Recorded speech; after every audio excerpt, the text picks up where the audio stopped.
Hi, this is Michael Uslan. You're listening to Batman on Film.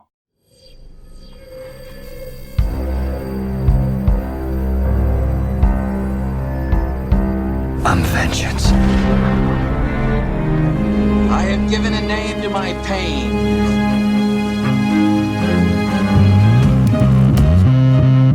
The Batman. Always waiting for some Batman to save you. It's simple. We kill the Bat of Gotham. I'm Batman.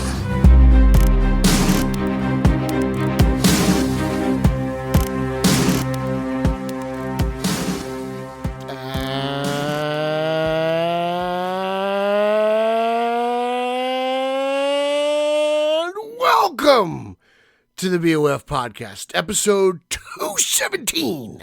I'm excited to be back. I'm excited to bring one of my favorite guests along with me, and I'm excited to talk to all you wonderful people out there about our favorite topic, and that's Batman and Batman related things. So let me introduce my partner in crime, my favorite person to argue with, the Rabbi of Riverside. This guy's got more ink than Scott Williams, kids.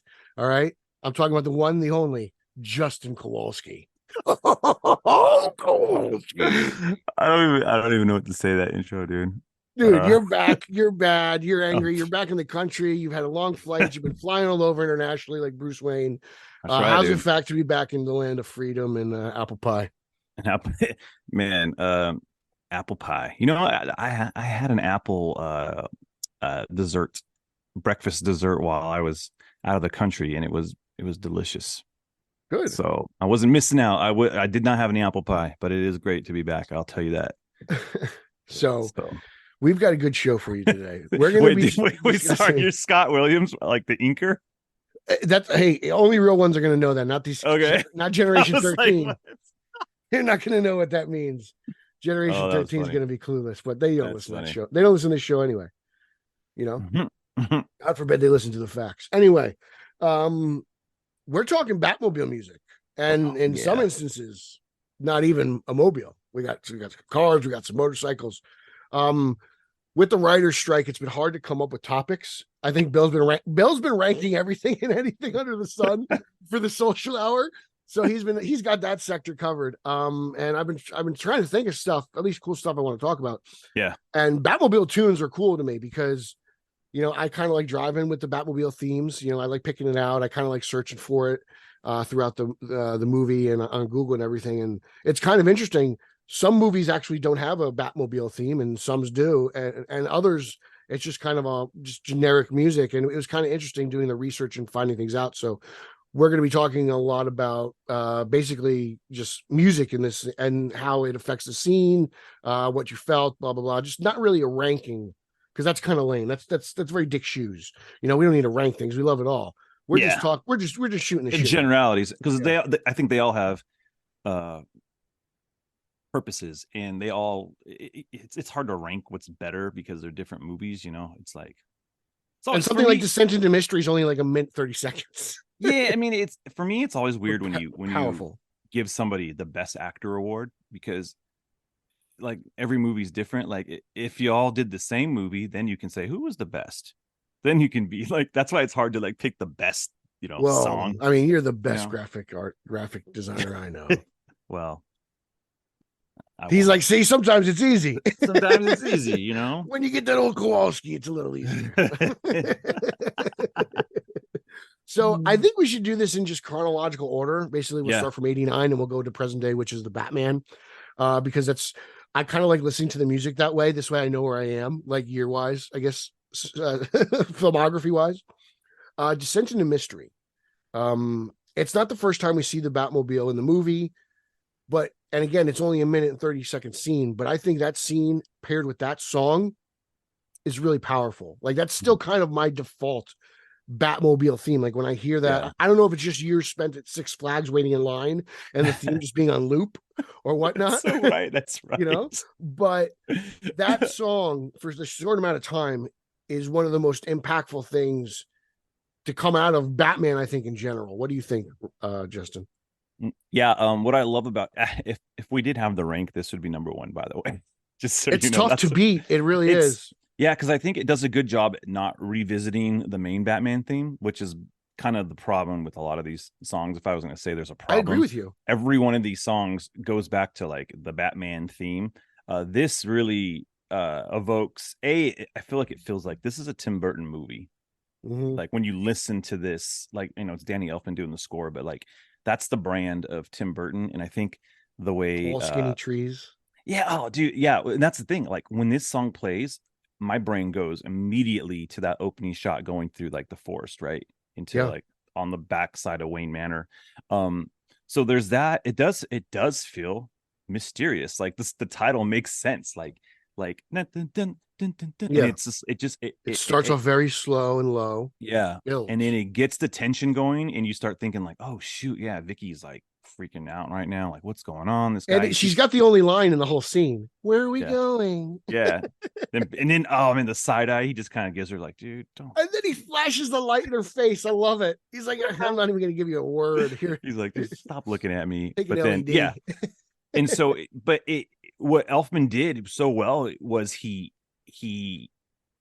just created such a cool like identity with the music there. And Mhm. even though he didn't hit the main Batman theme, you get that final and then it like Yeah. gets into the you get into the Batcave. So he did such a good job of like telling the story there, because obviously, like for me, visuals and in you know audio, they go together well. That's how we make movies. But like you said, it was important that you said that there's no dialogue except that the one little like line from Vicky, Mhm. because you wouldn't even need that though. Like if she didn't say it, you wouldn't even need it. It would just it was. I bet there you was in the script he says something. Keaton was notorious for taking lines out of his Batman in his first two appearances.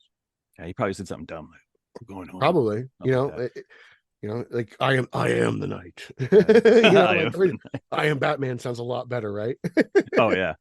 So yeah, man, I can't there's not a flaw with this track. And that's the other thing. It's not overdrawn. It's not too long, man. I Like, wish it some was of these longer. songs, I wish it was longer. I was like, Pete, this is 7 minutes, man. Yeah, and to be honest, I know what you're talking about. And it's actually not entirely in the movie. It's only a clip. That there's certain songs that are like that where it's different. Like Descent into Mystery, the song matches the length of the scene, like, and that's it. Yeah. You know, you said before, a lot of other songs, especially in Goldenthal stuff is very reliant on what came before, and his Batman and Robin stuff, it relies heavily on Batman Forever, and that's fine. But Elfman was very original here, and I believe at the time when they were making these action movies in the 80s, you would go with something like some kind of pop song or something, Kenny Loggins or somebody would make the track for that song. And I believe if you can you put Danger Zone in there? Well, that's it. Like he was the guy who was doing these action movies back in the day. You think about it. I mean, that he was doing Caddyshack. He was doing everything.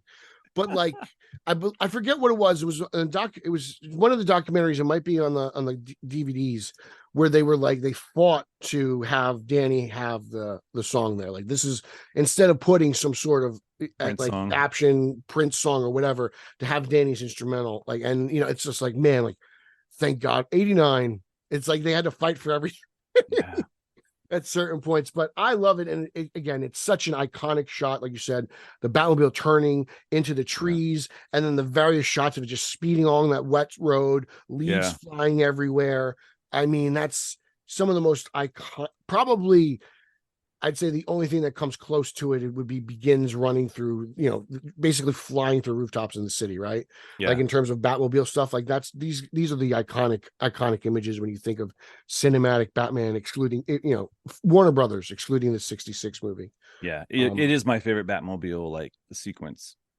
So yeah, it's just short and sweet. You get everything you want, and sometimes the 89 car almost seems like it's kind of crawling along. Like, it never seems like it's going so fast, right? Like it only went actually like, what was the top speed? 30. It was like 30 something miles. Yeah. Like it never. Yeah. So you're like, oh man, I love movie magic and how they make things seem like it's going better.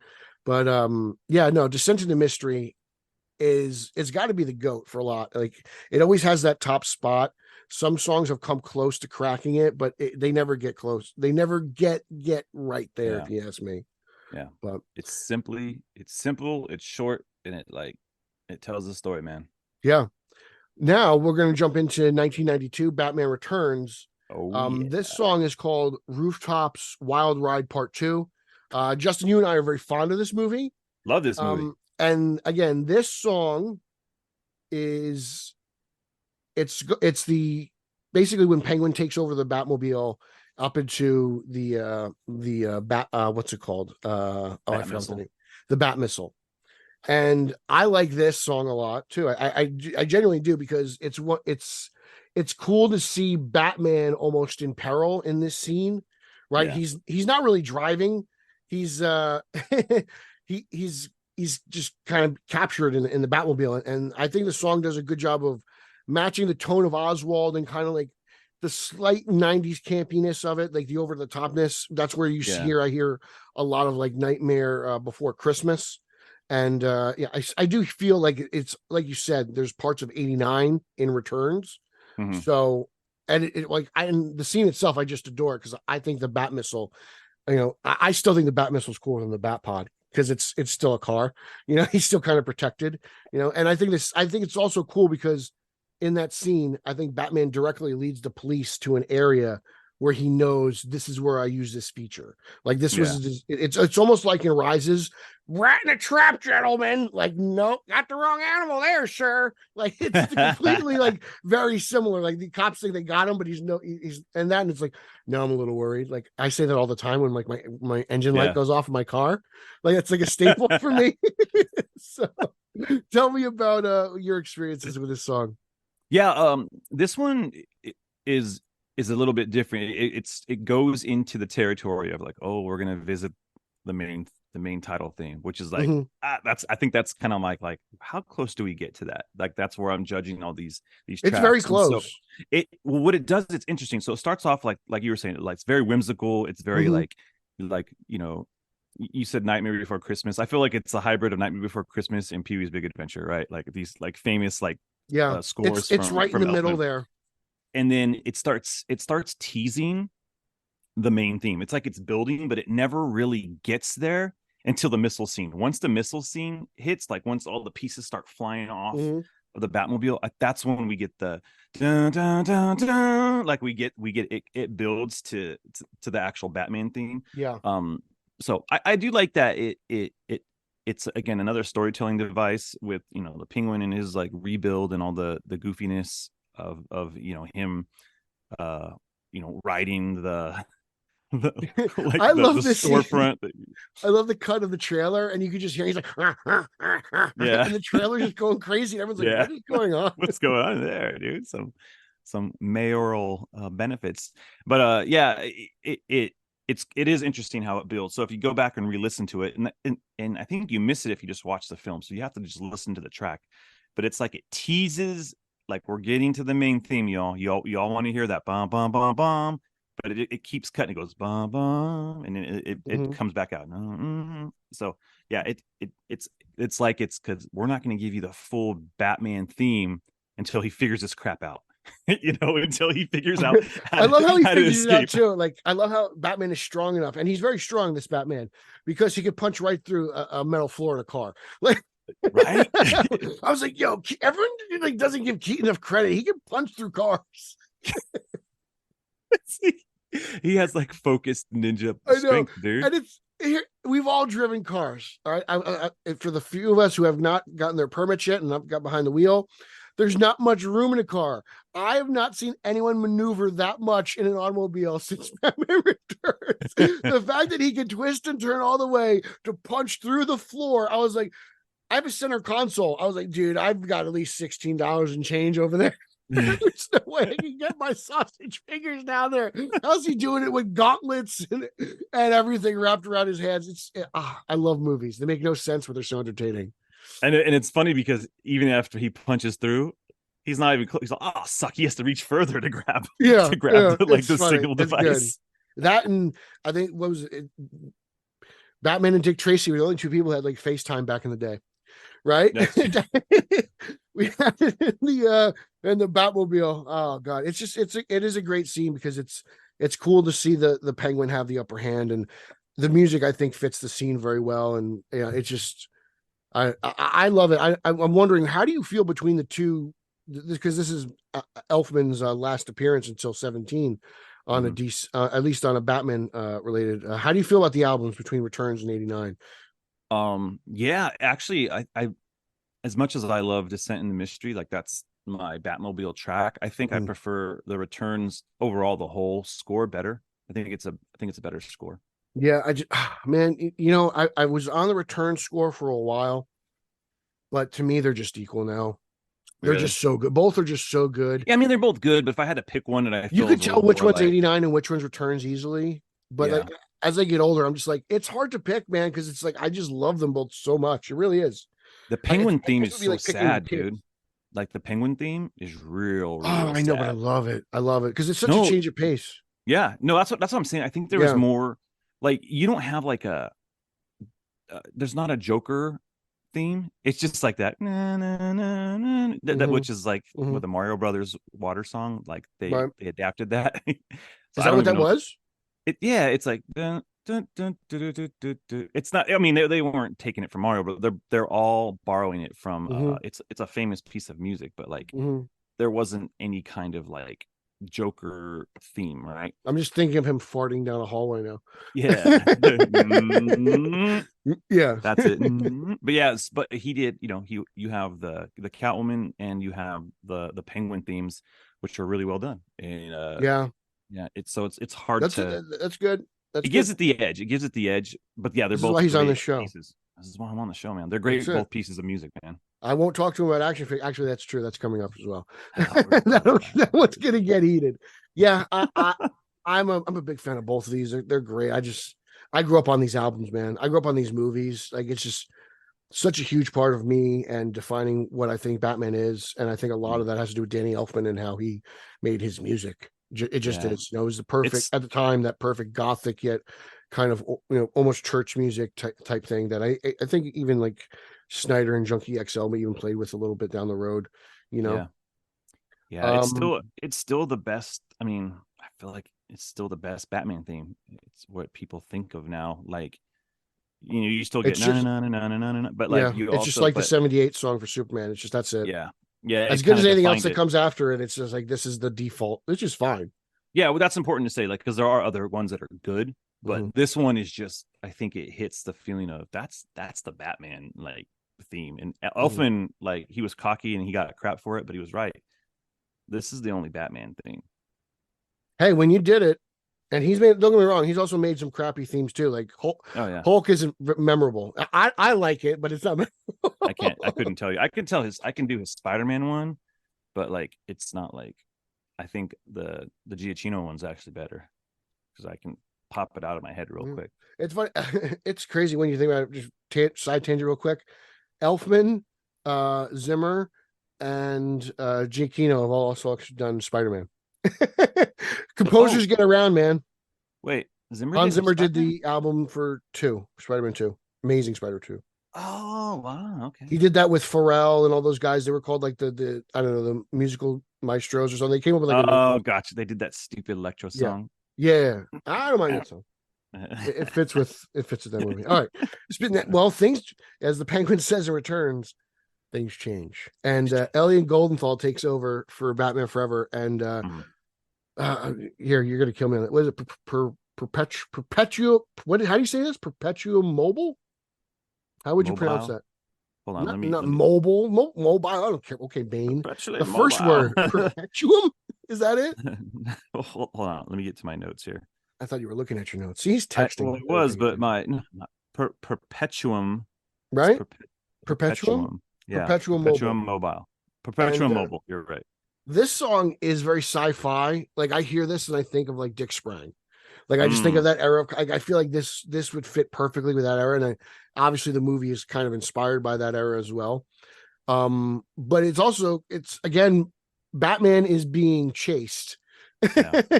For the third straight movie, instead of doing the chasing, Batman's being chased. Because I don't know. I'd like to see Batman chase someone for a change. He's never really pursuing anybody. You know? BVS he does. Batman and Robin he does. Dark Knight he meets up with the Joker. He's not really chasing him. He kind of meets up with him at some point. So it's actually kind of even in Begins, he's evading the police. You know, like Batmobile song, Batman evading the cops. Rises, he does the same thing. You know, he's always on the run. Well, in the Batman, he's chasing the Penguin. Yeah, in the Batman, he is chasing the Penguin too. But in this one, he's actually on the run from Two-Face, and the scene in general is cool because it feels very retro. I like the backlot vibe of it, and I love that I love how like Two-Face's goons all have cars with guns on them.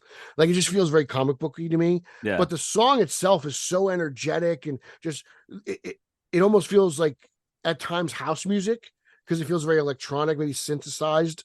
You're more of a musical guy, so maybe you can get some in the details about that. But I do like the Goldenfall stuff because of the sci-fi elements that I think he brings into it, because it doesn't reuse what Elfman did, and he really goes fresh and new. And a lot of that in Forever is part of like what made that movie such a hit in 1995. Just again, like the breathing fresh air into the franchise. Yeah. I actually don't get the sci-fi vibe on it, but I do get the there's definitely just a throwback to 60s stuff with the horns, with the horn work. But it does have it you know, like all the bubbles just feel sci-fi to me. Like that stuff. Gotcha. Well, that's I feel like there's that bass line. It's going doom, doom, doom, doom, doom, doom. Is that what that is? Is that the bass? Okay. Yeah, it's because that's, to me, that was like punctuating like the movement of doom, doom, yeah. But then you have like then there's like these horns that like punctuate it. They get very high. Yeah, but those are the things that kind of punctuate like kind of the goofiness to me. And they're like a throwback to the 60s stuff, which like it's a good, like you're right with the Goldenthal theme. It knows what it's doing. It knows the tone. And so it works really well with like the silliness of like, you know, Two-Face and his goons and, you know, driving around and all Two-Face, you know, we'll drive, thank you. Yeah. You know, I prefer to drive, you know, all that stuff. He does sound kind of like an Al Capone Joker. He does. It's like, yeah. It's like, what's your Batman, you're not gonna get past me. Schumacher. Oh, that's great. That's great, Tommy. It's great, Tommy. Good job. I mean, if you're doing a cartoon character. But I think it does the job that it was supposed to do. But this is where we start getting into this is just a variation of the Batman theme. It's not necessarily a chase score. I don't know. I don't agree. I think this is different from the main theme. This doesn't sound like the main theme to me. It gets there though. Like I think you start by the time he gets up the wall. Yeah, you start getting to it reprises that like towards the end of it. So I always think of that like the heroic finale, kind of like how because I feel like Descent into Mystery did that at the end too, right? At the very end, like it's just like it ends the song on like a very high note. Well, Descent into Mystery, I feel like it gets it because it takes you to telling the story. It takes you to the Batcave where it's just like dun, dun, dun, dun, dun. You know, like we don't know what happens. The old what happens to the Batmobile now? Now there's at the top of this building. Well, obviously the Batwing just comes, picks it up, and they go away. Like, obviously, like, how else do you do it? But it gets that big like brassy ending. You know. Yeah. Now, when you're watching the scene, going back to the movie, it's a dead end. As a kid, are you like, oh wow, is this like a Bat missile moment? Like, what do you expect? No. They talked about it. It was like a big deal. Like I remember in the promos, they're like, "Oh, we have a scene where the Batmobile drives up the wall." And then the trailers actually had the Batmobile driving up a wall. And so I think I just kind of, I mean, it's hard to go back to 95, but I don't think I was ever like surprised about it. I just thought it was funny. As a kid, there was a lady like looking like what? And so yeah, I like that. One of the funny elements was like Batman turns his head and obviously everyone's sideways, and there's that angry old woman in like her nightgown, right? She's like shaking her face. Why are you driving up my side? He's always running around ruining the city, and I'm gonna pay me my tax dollars. What's she doing? Larry, the water's cold. Like what's going she's just lucky that there's no fire escapes on that side of the building. It's too funny. Yeah, he is. Otherwise, they would have went. But it was cool. I mean, even the toy Batmobile came with a little sliding door on the bottom, and a fire thing would pop out, so you could actually mimic the scene with the Batmobile at home. And that toy was one of the better Batmobiles they ever made. I will stand by that. Between the light up feature, the missile, It actually had a canopy, unlike some Batmobiles. Yeah. It was black, unlike some Batmobiles. only sat one guy. But Hey, it doesn't matter. It had a light. It had the little wheels that spin on the side. What's it called? They didn't spin actually. They didn't have the spree wells at the time for the toy. At least the toy did not have spree wells. So I haven't seen it. I have that one somewhere. that was one of the cool features. That was like one of the big changes I remember about the movie. They were like, and our Batmobile, the logo stays still Yeah. as it's turning, and I'm like, whoa. Batman wants you to know. It's like Batman knows science. There's also blue neon all over this thing. Yeah, Barbara Lang. God, love her. Yeah, they had some cool designs for that Batmobile before that one was released. There was a lot of. I always like listening to the dialogue. Joel's always like, and then we invited Giger. Yeah, I love the way Joel says it. I love pronunciation. So when Joel goes, Giger, like it's one of my favorites. I love listening to Joel talk. Rest in peace. Yeah. So let's jump into the second Schumacher movie, Batman and Robin. Yeah. A Killing Chase. Now, I got to be brutally honest. This song, I actually found myself enjoying a whole lot. I think the song is so much better than the scene itself, even though I do kind of dig the scene, but the scene's mostly CGI. Yeah. It does feel like it has a bit of what you said earlier of reprising previous themes. Like there's at times I do listen to this song and I can hear the part of Batman Forever when the safe is going up the chain for the helicopter. Like it feels like that exact piece of music. So Goldenthal does recycle stuff here, but as the song's got a little bit of an interlude before we get into the movie part of it, so there's a little bit of extra in the beginning, but overall I really enjoyed the song. And the scene itself is it's decent as far as like chase scenes. Like you're gonna say it's pretty cool. It's pretty funny. Yeah, I tried not to, because I love the Gotham City and how like Gotham looks like it's like just a bunch of like layers of bridges. Like I think that's a cool aspect of Gotham. But this song I think is really awesome, and it really jumped up the charts as I was listening to it. Yeah, I actually think this one does a better job at tension than like if we're just thinking of like the Goldenthal era. I agree. And it's not just a reprisal of the main theme. It darts the whole track. There's like some teases on it, but I think it's way more original, and I think it actually tells the story better. Again, like the music has to tell the story, and it tells the story of this chase a lot better than the previous track we were just talking about. So and it's that's going back, that's a fun scene, the whole chase. And it's cool to see Batman chasing someone, like Batman chasing a criminal. Like there's a lot wrong with Batman and Robin, but there's a decent amount of it that you could sit back. Yeah. It's a YouTube movie. Like you're going to watch clips of it as opposed to 2 hours, like a lot of the poison stuff I can't handle, even though I love the character.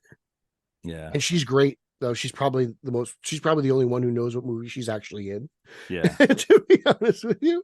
The big miss in this movie, like I feel like in all the movies, is it would have been cool to have the chase going on with Batman and Robin both in the Batmobile. This is the one time you get the one-seater Batmobile. It's really weird because it's this giant vehicle and this little head sitting in there. It's like Bruce Banner in Infinity War, like just kind of sticking out. But it would have been cool, like, hey, Batman and Robin sitting in the cockpit together, and we got to sell an extra vehicle, so let's get sell an extra vehicle, and it's a whole plot issue for Batman to disengage the Redbird motorcycle. It fits in with Robin kind of coming into his own, wanting to be his own hero. Like it actually that part of Batman and Robin is there's not enough of that, and there's too much of goofiness, right? Yeah. Like there's something in there. In between, like, I don't know, flying from like LA to New York. I feel like Akiva Goldsman wrote this movie. Like, what was it? They just finished, like, I don't know, some lawyer movie, and he wrote it on the plane back home. But it's like there's actually something really good in there. But I think there's like parts that are just very rushed and comic booky to kind of get through. But I do agree. I think this song, the music in Batman and Robin, it's harder to find actually, because you can find the various artist soundtracks for Batman and Robin, but to get the actual physical disc, it's very rare. I remember in order for me to get the files, I showed it to a fellow BOF for Brian DeMasso, who is a huge collector. Probably the premier 89 Keaton collector of our time, to be honest with you. As weird as that sounds, but he's very high praise. And because like I was like, oh look, I found it. Like it's very rare, and like I don't own a CD player, because there's no need. Like my laptop doesn't have like. I don't know who owns a CD player anymore. And Brian was like, I do. I'll buy it and email you the files. So that's how I got it. So shout out to Brian, because he's, as far as I know, he's the only guy I know who owns a CD player. Wow. Yeah, which is funny. So he ripped it and sent it to me. So that's how it was. So it's very hard to actually track down the Goldenthal score, but it is on YouTube. But I do think he uses a lot more like drums and a little bit of a deeper sound that you said that gets a little bit more tension in this. Batman Forever sounds a little bit more like excitable and goofy, you know? Like I definitely, there's more in common, I think, with Returns and Batman or Robin musically than I think there is, like, say, like Forever in '89. Like I feel like it's kind of like that kind of a turn. I just found it. Oh shoot! Sorry, I'm looking. There's 3 discs. You try to buy the CD? Well, I was trying to find if there's a way to download the songs. This the Goldenthal score. Yeah, there's so much music. It's all expanded. Like there's 1 disc. It's a 2-disc album. Yeah. No, it's 3, bro. I have 2. We got the 2. This one, we had 2 discs. This I remember he bought it from Britain too. 17, and then this one, the second disc is 25, and then the third one has 15. But it says it's expanded, so there's like a whole bunch of weird alternate takes. Interesting. Yeah, no choir on the final confrontation. So that's McGregor syndrome. There's a lot. It's crazy how much music there is for Batman and Robin. Yeah, but you can't like it. It's almost unattainable. Yeah. It's you know weird. What the cover looks like? This is the cover. It has it's like the picture of them running. Yeah. I saved it, and it's on my iTunes, my album artwork. That's what I used. I'm gonna take a peek. I'm gonna see it's crazy. I don't know why it's not available for purchase really on like the iTunes store, because that is weird. It's not on because I actually shared it with Andy DiGenova as well. I believe he bought it too. I believe he bought the he would have it because he's like a score guy. Yeah, no, I shared it with him. And then he bought the albums. Him and Brian bought the physical copies, which was cool, because I'm like, I mean, even if I bought this, I have to go out and buy a CD player and an attachment for my laptop. Like, like, the closest thing I have to a CD player is a DVD player. Probably Xbox. You can play it on the Xbox. Yeah, I guess. Would it sound as clean? I don't know. Yeah, why not? I'm sure it would. It's all digital. Yeah. But I was like, I don't know. But I'm using my Xbox. I'm playing Xbox. You got me more curious to listen to the rest of this score. No, it's because it's like the Holy Grail. You can't find it anywhere. Yeah. The curiosity. You search Batman and Robin, you end up finding like Smashing Pumpkins music videos. Yeah. But A Chilling Chase it really climbed the rankings as far as song stuff goes, because I was really like surprised at how deep the song was. Like Justin said, I was really impressed with it, and I think if you listen, it's a very good Batman song. It's very good. It fits in line with the first 4 movies. It fits in line with Batman and Robin, and it's not serious. It's not as serious as say Batman Returns, but I do think it has some similarities with it. Yeah, just in terms of like how being the second movie, because then they start recycling things. Like it's definitely more prevalent in the second films. And you'll see that as we're going to jump into Begins, and I mean, I don't know how to pronounce this either, but Malusis, yeah. Maybe they're all like types. Oh, I know. It's Batman Begins is the unpronounceable album for me. Yeah, some of it's like what. I'm like, track. All right, can we go to track 3? Track 3 a lot. This song, when I'm driving home, because I work nights, I'm driving down the New Jersey Turnpike. This song gets me pumped up. Like I find myself going 85. Like, I can't help it. I'm like, Rachel, This song is so great. The scene is so great. There's so many quotable lines. Right? He's flying on the rooftops. Like it really gives Descent into Mystery a run for its money as a song, as a scene. You combine the two of them together. It's a juggernaut. It really is. And it's great watching that Batmobile just tear through barriers and just bowl over cops. And, at times it's so primitive and primal. Like it sounds like a lion. It's just, man, the Tumbler is great. I love when it goes into stealth mode. There's just that part's so cool. Oh, he nailed it, man. Like Nolan nailed it. No, the scene itself may be the greatest. He should have stayed in stealth mode. That was the only thing. Like once the cops lost him, it should have been like, where the heck did he go? He was in stealth. What he should have done, he drove I get because there's a street light and then the cop turned and saw him. That's what it was. The cop turned. He still saw him in stealth mode, but I love how it goes very silent because the tumbler's so loud. So stealth mode to me is very interesting. I was like, what?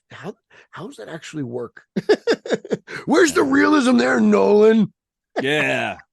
Come on, bro. But I love it, man. It's so good. Tell me about your experiences. Yeah, this I think this is out of all the tracks, this one there's like Vesper, Rita, whatever. Velociraptor. Yeah, Velociraptor. This and that one are like the two standout tracks for me. There's a lot of the sad stuff, but that's more what's his name? James Newton Howard. Because remember, this was a Howard Green Lantern and album Zimmer. thing. Yeah. And Zimmer is more the because they co-worked on this junk, and so all the Rachel stuff is Howard and stuff. Okay, interesting. I'm glad you were able to figure that out. Yeah. So like, and you notice that doesn't really carry over much. But what I love about this one is it just sounds like bat wings flapping. Oh, I like that. Yeah. Hi-hats. Yeah. Just that whole, like, it's super aggressive, man. But I don't think we necessarily get to the main Batman theme in this one. Like it hints at it because the Nolan theme is like,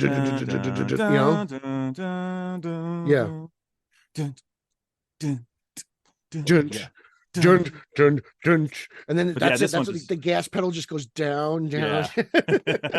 But yeah, this one just sounds like it's cool because the Batmobile is essentially an extension of Batman. Is giant bat car. It's a bat. It's flying. It's so I just think it's really cool. It is one of those, like, if you're driving at nighttime on the freeway, highway, wherever you're at, and you got this thing blasting, dude, just don't try to drive over cops. Careful. Dude, could inspire you to break over the divider and just punch it, man.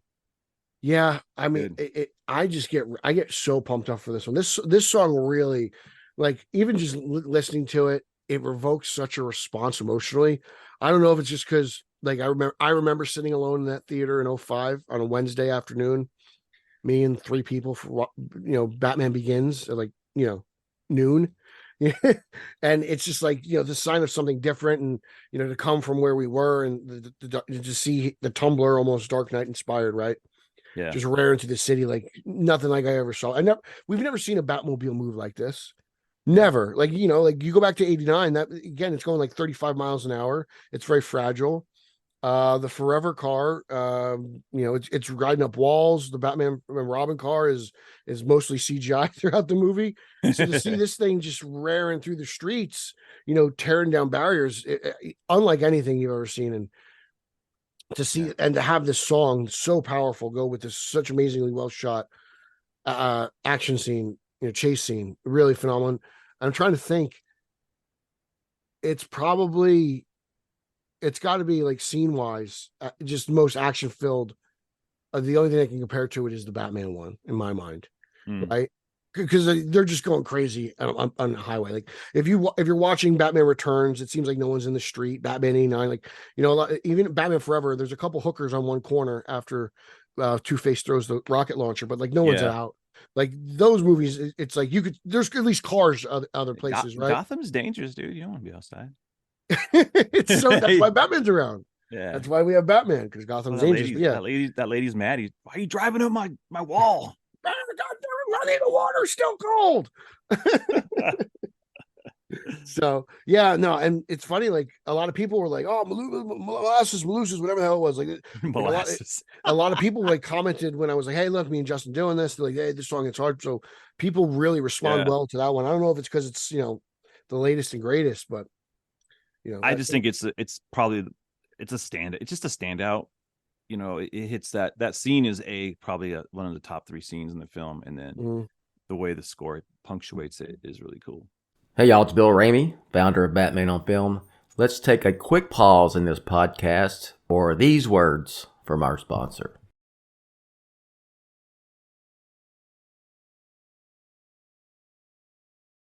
Now, we're going on to Dark Knight here, and oddly enough, Dark Knight,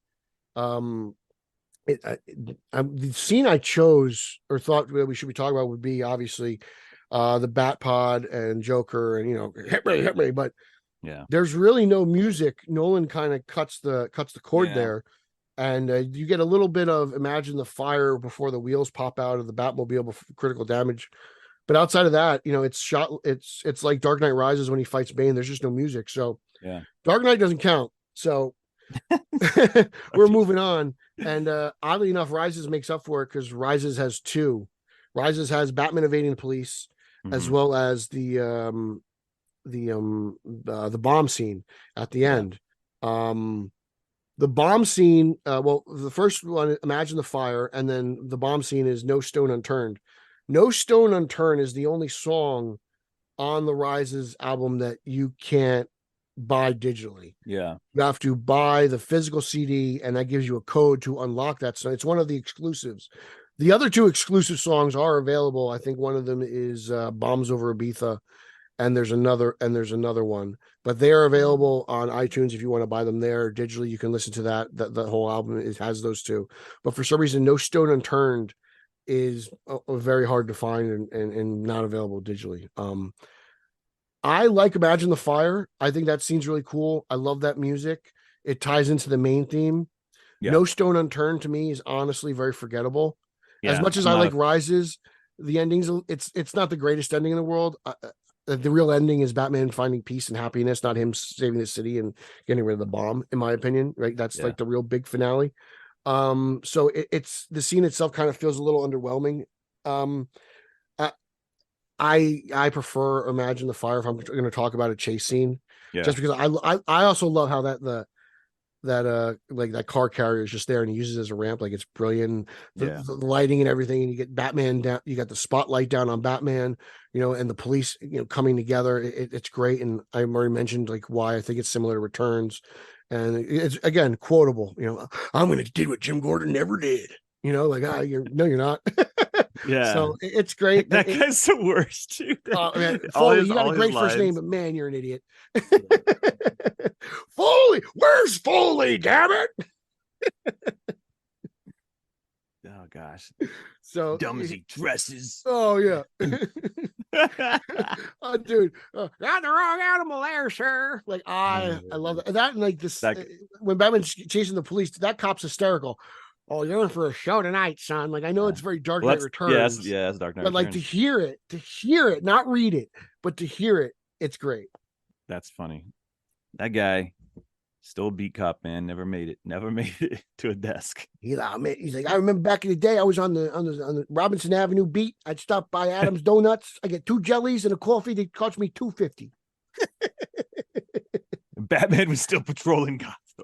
And the best part was around 8:00, I could take off because I know Batman's got the streets. That's Union. That's Union.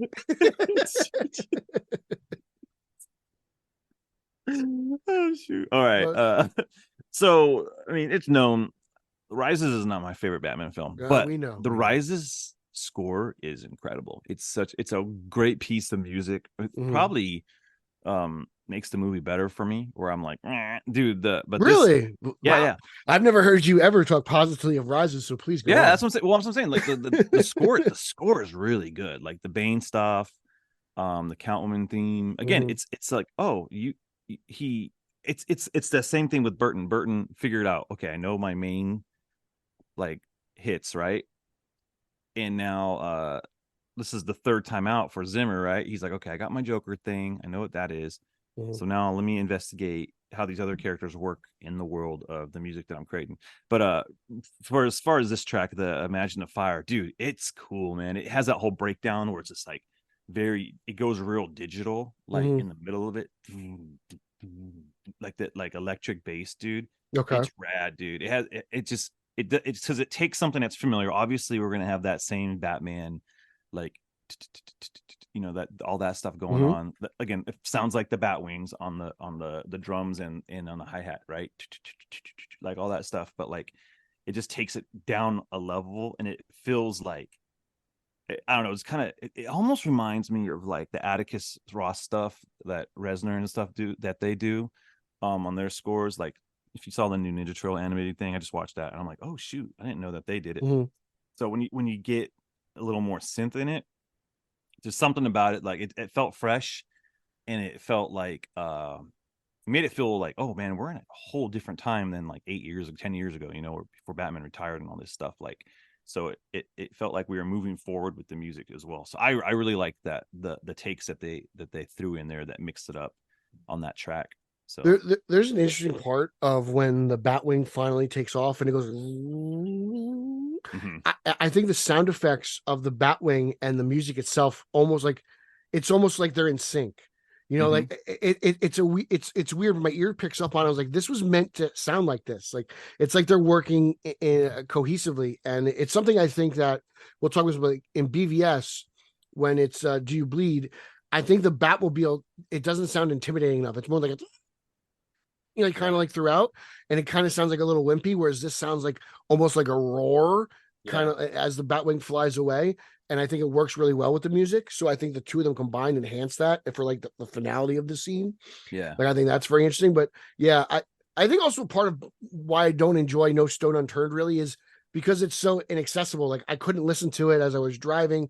I had to be on YouTube. You know, I think that definitely hurt it a little bit. But again, Imagine the Fire is it's intense. Yeah, it's a great track. When he punches the guy and his visor pops off and it's like slowly builds and builds and builds, and then he shoots up onto the ramp and then drives off kind of heroically. Like I love what I love about all these songs are at times they're so different, but they all have that, like they all end in this like heroic anthem kind of, you know, just kind of like, it's like, oh, this is Batman, you know, like this is it. Like you can't stop me, you know, like it's crazy. It just, it gives you that like almost like undefeatable feeling by song's end. And a lot of these do that. Yeah, no, that's good. what I did. Yeah, no, I feel bad because No Stone Unturned, just I didn't listen to it enough, but it is a good scene. It is a good scene as well. Now we're gonna go. We're going shared universe. This is Justin's stuff right here, guys. Oh, I love this. Is it. We're talking. We're emptying the toy chest. We don't care if it's Camo Batman and Arctic Superman. We're playing with them.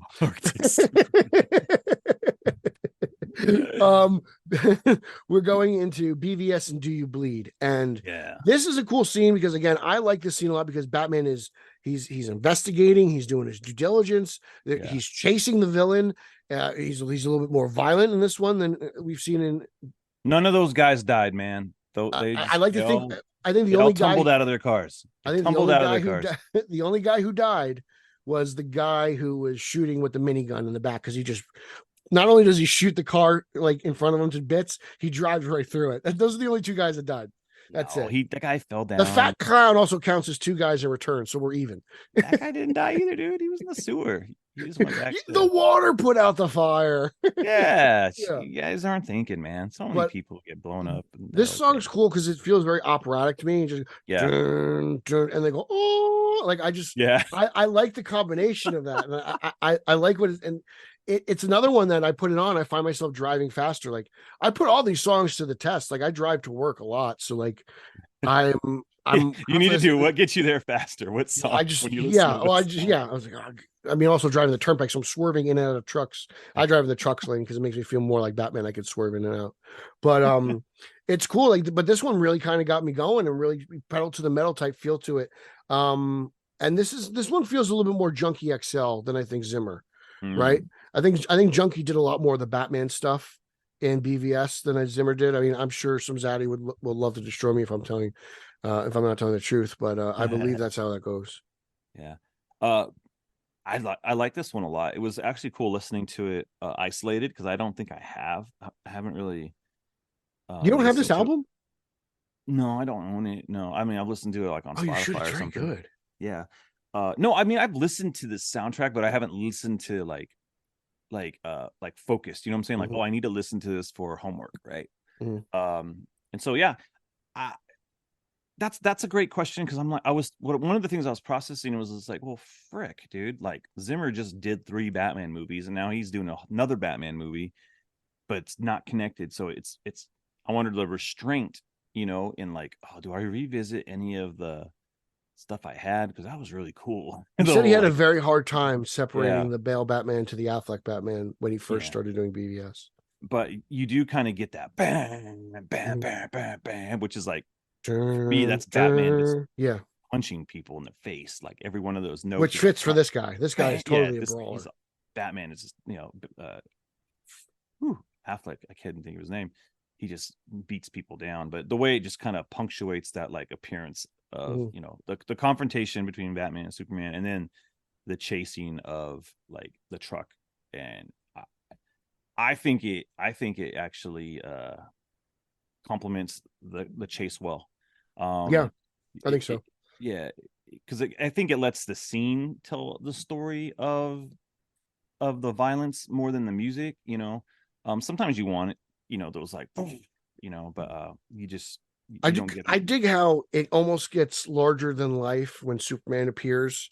It's definitely that's where it kind of gets that like church choir feel to it. It's like God has entered the scene. Right? That because that's how like Snyder plays it a lot. And I think that's pretty impactful and powerful. And I love Affleck's face when he hits Superman. That's one of my favorite. He's like, oh, let's go. Like, oh, jeez. Yeah. It's just like, oh, shoot. Yeah. This is not going how I thought. First confrontation. But he's still kind of nuts up, and he's just like, do you bleed? Yeah. I always love that line. And I love I'll give Whedon credit in Justice League for bringing it back. I thought that was one of the few improvements he did. No, I hated that part. You didn't? I thought it actually, that scene actually got a really good reaction from the crowd. Because he says it so stupid. Do you bleed? Do you bleed? I don't know. I just thought he's English. He doesn't speak real English. You just that whole scene. You're just like, well, Superman, why'd you fly off, bro? Like, how come you didn't keep chasing Batman? It's like one of those scenes where you're like, you could have seen the truck and like, oh shoot, there's kryptonite in there. Like, like we could have ended this a long time ago, dude. He just flies off after that. Like, oh, that's another podcast. Yeah, that's a whole other show. That's a tangent and a half. That's what we need to do, a show where it's like, what happened after this scene? Because there's a ton of scenes where you're like, even in Dark Knight, where like Batman saves Rachel, Joker's still up there with all your buddies, dude. Like they have to get down. They have to get down at some point, right? Yeah, can you guys like anyways. So yeah, I like this theme a lot. I think it gets you pumped, man. This is definitely a workout. This is definitely a workout song. This is a running song. This is a running song. This is a CrossFit Ben Affleck song. He's hitting hammers on top of tires. That's what this is. Pulling ropes. I like that.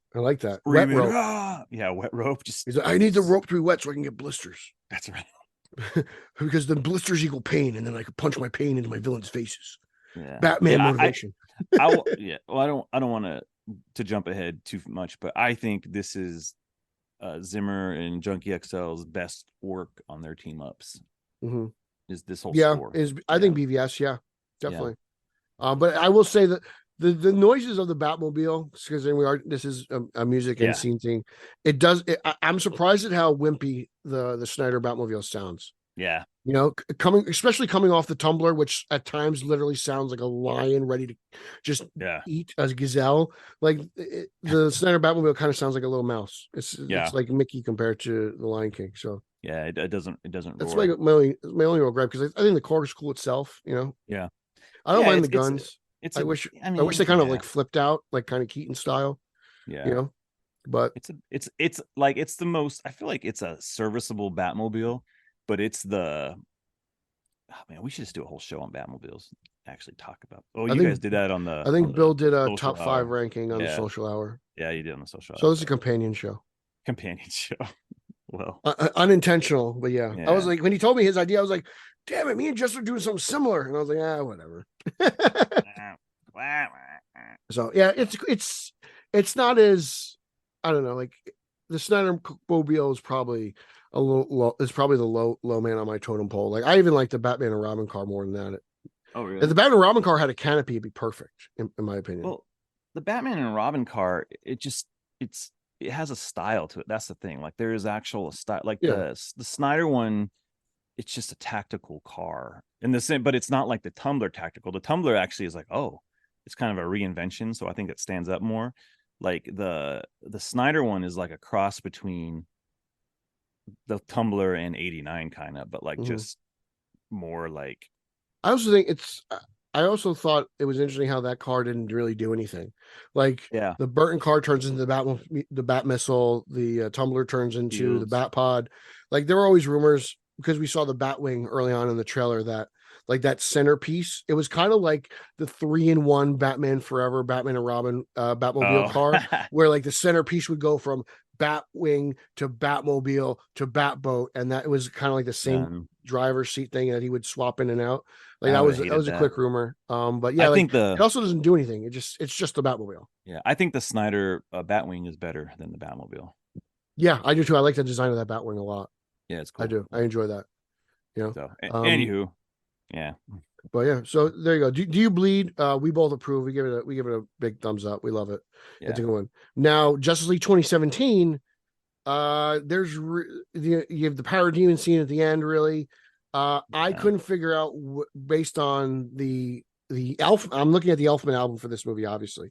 Yeah. Where that theme comes from, and it's kind of just music in general. There's some Batman 89 in there. Yeah. Some generic, but I couldn't find the song on the album to compare it to, and my extensive Googling came up empty. So I don't really know what they did. They probably just used some filler or parts of other songs. But I thought it was interesting that essentially two movies didn't have a, because I feel like every movie that Batman's in, they need the chase scene. Like that's a big action beat in every Batman movie, and these two have Justice League and Dark Knight have no music really attached to it, which is Dark Knight literally has no music attached to it, which I found interesting. Yeah.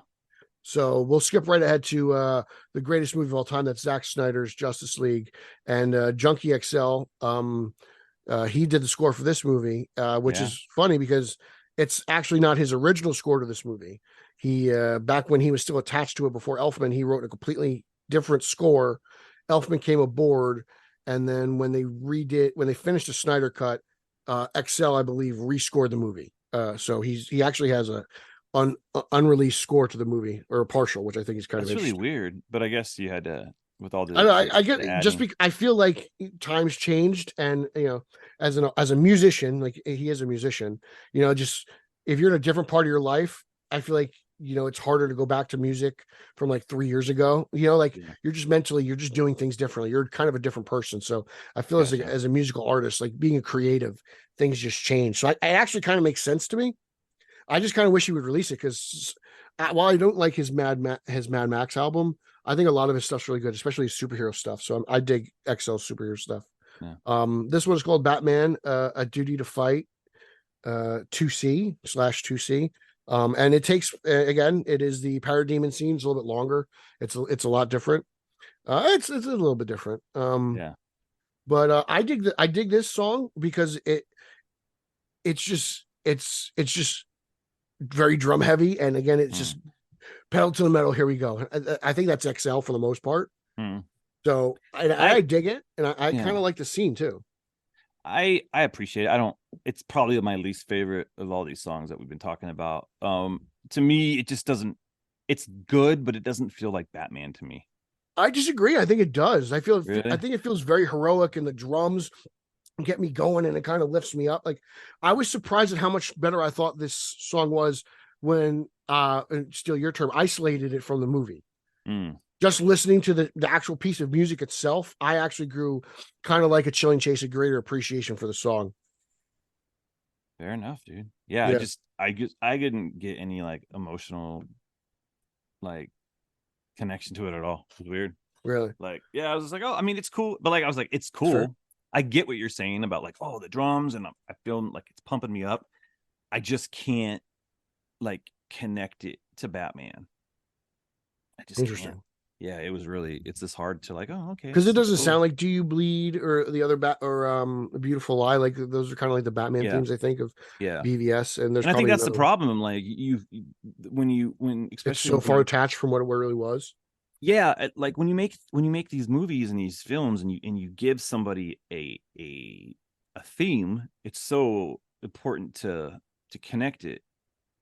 And it's just not working. So do you think the time between his original score and this score, it's just too far apart? Like he's not in the same essentially state of mind, like he's just different? it just, that doesn't make sense though. It's like when we see Keaton again in the Flash and they hit that Burton theme, you're like, oh, that's my guy. You know, it emotionally connects you to that character 30 years ago, 10 years ago, 5 years ago, right? I'm just not feeling, I just didn't feel like it gave me any kind of like, I like that analogy there. memory of like, oh, this is Batfleck, right? That's Mhm. why as much as like I love that Burton Elfman Batman theme, why it felt weird in the Whedon version. Like you're like, okay, this isn't that Batman though, you know? Unless Yeah. we just always James Bonded it and like, hey, he always has this theme. This is his theme, you know. That's But a he whole hasn't different done thing. that. He's never done that, you know. Maybe James Gunn does it. I don't know, but like Yeah, I mean, don't get me wrong. I'm a firm believer that the only reason Elfman was brought on to that is just let's give everyone a little happy nostalgia. You know, oh yeah, no, they we'll throw some definitely, Elfman bits in there, and they won't hate it as much. well, they did the Williams stuff as well. Like they just did all these. Like Yeah, I'm surprised he didn't use the Flash TV show theme. Might as well. Like he did all these other themes. You should have, and he made that one, so he should that's have put very that. true. He should have Maybe, put that in the film that too. might be a CBS thing. They might own the rights to that. Maybe. And anyways, like it's just a. I think that he missed it. Like it's cool music. Just I don't think it emotionally connected me to Batman. That was all. I'm listening to you, and now Yeah. I'm thinking about it. It sounds like this would kind of fit in almost in Mad Max. I think. Yeah, It's that drum heavy. Yeah, like maybe a Terminator movie or something. I don't know. Ooh, that'd be cool. You know what I'm saying? A Like, Junkie XL Terminator score would be really cool. I would be down for that. Yeah, I think that would be perfect. yeah. God, I hope to God they never make another Terminator movie. But if he would just score something, if he could just rescore Terminator 2, I think I would like that. Yeah, that would be fun. Yeah, and here's the thing. Like, I really, for the most part, enjoy most of like the Zack Snyder cut. Just it's just too long for me. It's like that's my only gripe with it is the length. It's hard for me to sit through. Yeah, it's hard, but the score again, like going back to Rises, or man, Rises is my least favorite. The score really does it for me. Like it really kind of it helps out where I'm like, this is rough, but like I can't even sit through The Irishman, man. Like it's tough for me to sit through. Right? It's just too much. So the score's not helping it out there. So have you listened to this score? I know it's probably one of the you might not have for Justice League. Yeah, there's the Junkie XL Snyder cut album. Not a whole ton of it. I remember it's a long album. I remember when they released some stuff and people were like film, there's this famous like maestro on YouTube, and it just, I don't know, it did that first track never connected with me either. I'm like, what is this? It just none of it felt like, you're not giving me all that. You got to revisit the music of that world. The stuff that Zimmer did with Man of Steel, still probably one of his best, right? Like he did that score is great. Is it tough for XL to do that because he didn't make that music? Yeah, but as a musician yourself, like no, but like you would know better than I would. I'm not a musician. What's the world, man? It's like, okay, so I would say it's like this. It's like once when Izzy Stradlin left Guns N' Roses, right? Then Gilby Clarke joins, right? Like Gilby Clarke still has to play Welcome to the Jungle, right? He still has to like hit, he can play it his way, but we gotta remember, I gotta hit them lead lines because that's what people are gonna expect. So when Junkie XL comes on board, you still gotta hit those good stuff, Justin. Yeah, you still gotta hit the Man of Steel themes. You gotta hit the world. This is the world you joined, right? This isn't your own take from the ground up. This is the world that you were a part of, and so you have to dun, dun, dun, dun. And you got it, but like man, you just have to be careful. All that Wonder Woman nonsense, dude. Forget that, dude. In the movie, she does break up, which I didn't like. Because it just, I was like, well, oh, okay, she's here. I was like, now we have to hear the wailing. But like because she has a theme, and it kind of took me out of the scene when she just her music just pops in randomly. You're going from like it's like what? And and it doesn't always have to be like it doesn't always have to be like the heavy metal version of it, but he could have done something different, like takes. Anyways, I think it was an ego thing, and that's part of being an artist as well. You put your mark on. He put his mark on it, and it just didn't work. He missed it with me. So it worked for me. Didn't work for Justin. Sidebar. Yeah. How do you feel about the Buckethead area of Guns N' Roses? Trash. All right, fair enough. That's it. I personally, I dig the Buckethead gimmick. I thought it was funny. Yeah. Our final entry in in the album showdown is the Batman Highway to the Anger Zone by Michael Giacchino. The name is so good. Yeah. The highway today. I was like, this is everyone who's ever been stuck in traffic. We've talked about the scene previously throughout the show. I dig the scene. I dig the music. At times it sounds primal, but in where like begins, it sounds more like a lion. I get like gorilla vibes, like just like trugging through the jungle, like I feel like for some reason I'm thinking like Optimus Primal, just ready to go into action, Yeah. So I like that, and it's different because it's like, again, low into high, and then it kind of comes down again, and then it gets into like a weird, it sounds different than the end. Like there's like a portion towards the end where the song sounds totally different than everything else. Yeah. Like I was like, Giacchino is like, he's like on LSD right now, just jamming out. He's having a blast. Yeah, I dug both.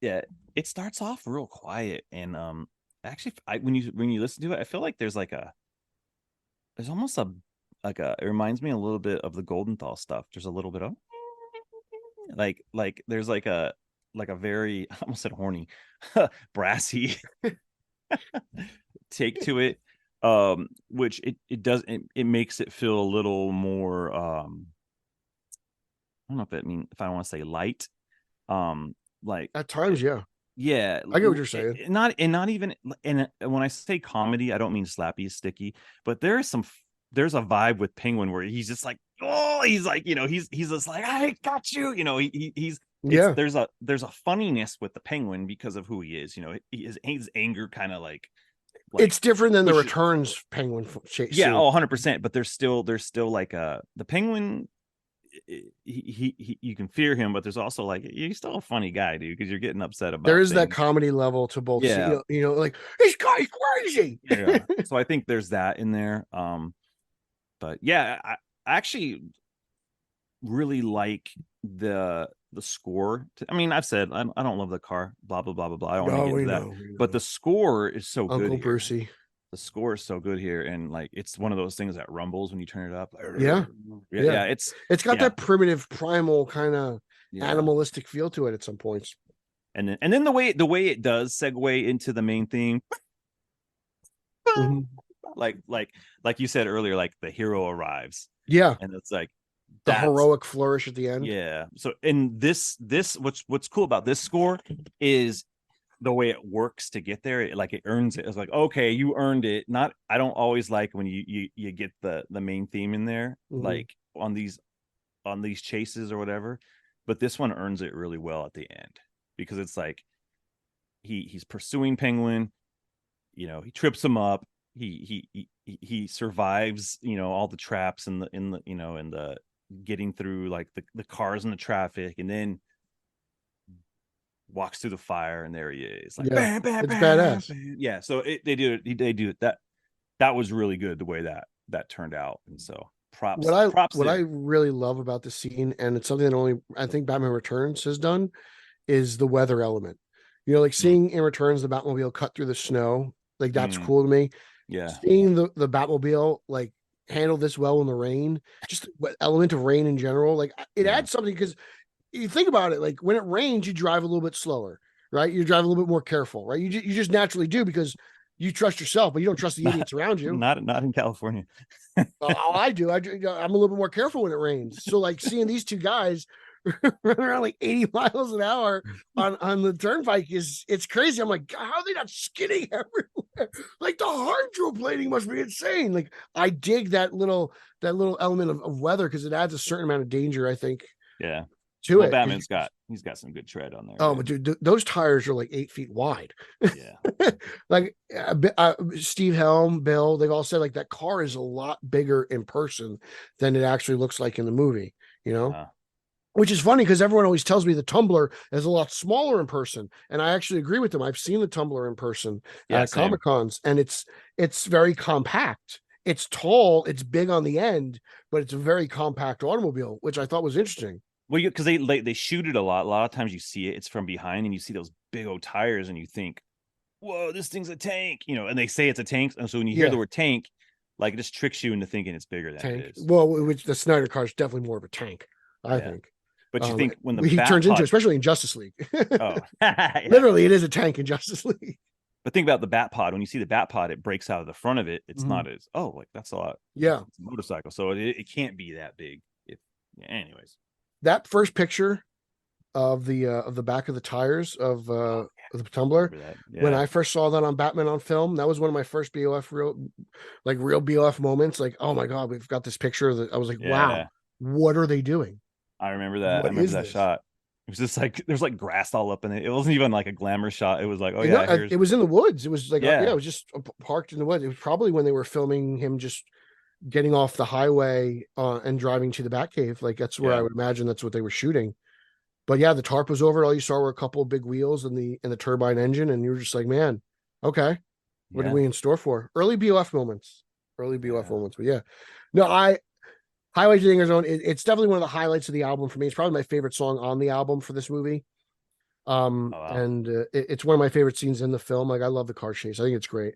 I know a lot of people have. I don't know if that's you, but a lot of people have problems with the way it's shot.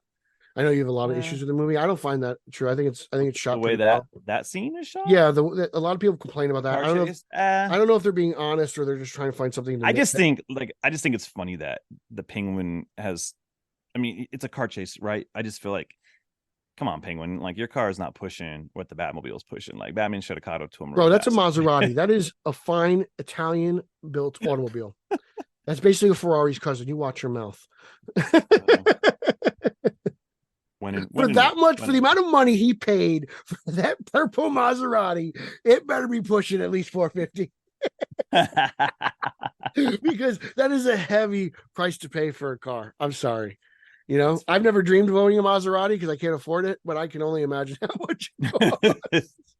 Especially that custom purple. The purple Lamborghini. One of my favorite songs. I know. I heard your whole like. I'm a big fan of that song. Dude, good vibes. Just burgers, girls, beer. That's what that song reminds me of. Nice summer vibe, dude. Dude, there's a lot of great memories of that song. Oh man. That's the best Leto Joker content we got, dude. It's definitely beef. You want some beef? Beef. I love the way he says beef, though. I'm sorry. Say it all the time. Someone else. There was who was? I was just watching something else. I started laughing because of the whole beef thing, and with Eric, and then his beef with Nolan's. Yeah. But there was no somebody. Ends. I think somebody said it in Begins. Did they say beef? Someone said beef. I don't know. Anyways, we'll find it. Yeah, we'll find it. Give me a reason to watch Batman Begins again. Yeah. Oh man. Yeah. Back to Giacchino. Yeah, good job, and plus props on the titles of the songs, dude. He did a good job. Yeah, he did a good job. He did a lot better job than they did on Begins because I could pronounce them. If you had to pick your favorite song, you probably said it already, but what is your favorite song? Me? Oh, out of all of these? Yeah, out of all these, what's your favorite? Yeah, I already spoiled that. Just Descent in the Mystery, dude. It's okay. Still like. So, what's your favorite scene? Probably Descent in the Mystery, dude. That's both. All right. So for me, I've got to go. Descent in the Mystery is my favorite song, but Malusis is probably my favorite scene. Yeah. I have to give it to that. So I got to go 50-50. And the one I like the least, obviously, No Stone Unturned, which is ironic because I love Rises. Yeah. So Ryan Haas will be mad at me. Yeah. So they're all pretty they're all good scenes. Mm-hmm. I think Rises and Justice League are probably my two they're just there because Batman's in it. But did you and what's your surprise song? Did anything really just kind of like, oh wow, I like this a lot more than I thought I did? The Batman okay track. Yeah, that one because I haven't watched that movie a lot. I've probably only seen it like 3.5 times, right? It's a shame. And there's been times where I watched a scene, like I watched the ending scene a few more times. So I really like the end where Batman saves everybody. Yeah. I think that's probably that's a top 5 Batman scene. Great monologue too. Yeah, but I can't. It's just hard for me to get my brain into that movie right now. Okay. Like I'm gonna watch BVS. I don't know, man. I just interesting. Can't. All right. Yeah. I always knew you were Zaddy. I'm a Zaddy. I just but a lot of that stuff. Maybe this is a show. aesthetics. Like aesthetically, doesn't hit me like other stuff does. Yeah, you like your comic book accurate Batman. Yeah, I can't do this. Sometimes the suit just doesn't work for me, dude. I can't. Yeah, the collar's a little weird, but I get past it. For me, my surprise song was a Killing Chase. I was really surprised by that one. Oh, okay. Yeah, I think I might like the Batman and Robin score more than the Batman Forever score. Just listening to it. Yeah, and I think like right there is the part that I think is the best part of a show like this is like, oh, okay, it's gonna cause me to revisit and listen to this stuff. And so yeah, and I had a blast. And it's great listening to the different eras, different composers. Like that's, to me, this is what makes Batman great. This is what makes Batman a fan favorite. This is, because it's like you have like the comic books, different artists, different directors, different composers. They all have their take on Batman. My Batman is different than Justice Batman. Bill's Batman is different than Haas's Batman. Like that's, no one has the same Batman. So that everything is just slightly different, but they all have that heroic, just tone and flourish, and that's our hero. This is our guy. This is our Batman. Yeah, they all share that in common, but they also have their own unique sound, and I love that. Like I will say this to the point now, as 37-year-old man and as a big, huge Batman fan, to be where we are, to have this many iterations of Batman that are actually very different from each other. This is the best time to be a Batman fan, because I have so much stuff to go back and it's like going back and reading old classic Neil Adams stories. Like there's such a huge catalog now of music and film and everything. There really is a Batman movie and a Batman score for everyone. That's really what proves that this character is amazing, because he's been around for 80 years. He's got more movies than God knows anyone, right? Like, I'm sure he got a little bit of a head start, but that's why he's so good. He's been able to stand the test of time. Yep. Yeah. That's why I think Batman's a GOAT. Yeah. Sorry, Spider-Man. And Elfman defined him. So there you go. It'll help. Yeah. I wanted to get it out there. Shout out to Cody. He created the Spotify playlist. Has everything except the Golden Thought themes. But yeah, I will post some links on YouTube. Yeah, but you can make a YouTube playlist, dude. I think you can. I could. I've been teasing people for a couple of weeks now. I've been posting these songs. So if you follow my Twitter, which you should, let's be honest. Yeah, follow Pete. You should be following me. Hey, dude, it's all up there. Pete, he reads the stuff, dude. He reads the books. That's it. I actually do the reading, unlike some of these people. Does the reading, dude. Unlike some of these frauds out there. Yeah, sometimes I'm like, why'd you buy that, dude? Why are you reading that? Why? Because it was $1. It was $1. It's $1, and I had a gap. You're like, hey, you posted. You had these like old, what was it? Bloodlines. No, it was a Bloodlines. Bloodlines annual Shadow of the Bat. Like, why'd you buy this? Like, to be really honest, my brother does a great job. He goes to the comic book store he has a list of everything I own, and he goes, fill the gaps. And the guy just fills the gaps. And that's usually my Christmas and birthday present. So I'm very happy. I don't think it was Bloodline. I thought it was like Dead Earth or something, dude. Like I didn't buy it. It might have been. I used to be an annual guy. Like, I couldn't wait. I could not wait for the events, dude. Oh, the Elseworlds annuals drive me crazy because it's such a waste of money, because I always end up hating them. Yeah. Like Bloodlines, I didn't actually hate as much. I have to read the story. I was so young. Oh man, I've only read chunks. It's not great, but it was just kind of funny. Like we actually ended up getting a cool character out of it. We got Hitman. He was cool. Hitman was a cool character. I remember Cyber Rats. Robin had a Bloodlines annual. Yes, he did. Yeah, the Cyber Rats. Back when Robin was a cool character. Yeah. Yeah. And then yeah, I'm trying to remember the Pulp Heroes ones. I didn't read those either. I remember the covers were cool, but I didn't read any of those stories. Covers are great. Some of the stories were off. Actually, the Shadow of the Bat one was really good, but we've reached over the hour limit. So before I get by the old cowboy here, we got to put plugs and get out of here. All right. So take it away. Yeah. You can find me on Twitter /X, whatever, at Justin M. Kowalski. Follow me there, and then I'll be on some more BOF shows. I'm working on a show idea. I got to finish up the Batman. Is it chapter by chapter? I owe you an episode. You do one, I'll do one. I'll scratch your back. Yeah, it's just chapter by chapter has been hard because it's getting someone who's had the time to watch the chapter, and so I don't want to do it by myself. Which, first of all, I'm going to call out Team BOF. That's bullshit. You've all watched this movie numerous times, know it by heart. Ryan Haas. I'm like, hey, can anyone do a show? I'm going to rewatch the scene. Full of shit. I feel like I can't do the other show until I finish this show. That's all. I can't do. Me and Micah can't do Batman and Robin chapter by chapter until you finish this. So let's get There started. you go. Well, but you can't even do You can't do that until you do Returns. I know we've got to get the ball rolling, Justin. Maybe you can start traveling, banking them. Carmen Sandiego. Start banking them. Record them and bank them. That's all. That's another thing. Well, you get started on your stuff. Yeah, that's true. Like I don't have enough on my plate because my plugs are coming. So anyway, yeah. You can follow me on social. Oh, you're done? Are you out? No, I'm done. I got nothing, dude. I got nothing. Me, social media, Twitter, Instagram, Vero, which everyone knows is Snyder Heaven, at Pete Illustrated. You can follow my news-based podcast that I do with the champion of Long Island, Eric Holzman, at Straight Outta Gotham, at straight_O_G. My Spider-Man themed podcast that I do with a cast of characters. Kowalski has been on it. At Italians for Spidey, check that out as well. At Team Yellow Oval, that's fun. I'm on the Batman. I'm on BatmanOnFilm.com and Batman on Film YouTube, all over there. Comic reviews, toy reviews, interviews with all kinds of cool people and characters. I also appear monthly on Ryan Lauer's The Batman Book Club to recap all the monthly Batman shenanigans. And yes, Justin Kowalski, that does count as appearance. And that's really it. So again, thank you for listening to this episode of the Batman on Film podcast. The authoritative, the definitive, the original, the daggum original. Goddamn it, Kowalski. We're out. You've been listening to the original and official podcast of the Batman on Film website. Follow BOF on Threads at the Batman on Film. Follow BOF on X, formerly known as Twitter, at Batman on Film. To keep BOF up and running, go to patreon.com/Batman on Film, or you can buy BOF a beer at buymeacoffee.com/TheRealBatman on Film. For Jet and everyone at BOF, I'm announcer Rachel. Authoritative, definitive, the original. Batman on Film, founded in 1998. Say goodbye, Graceland.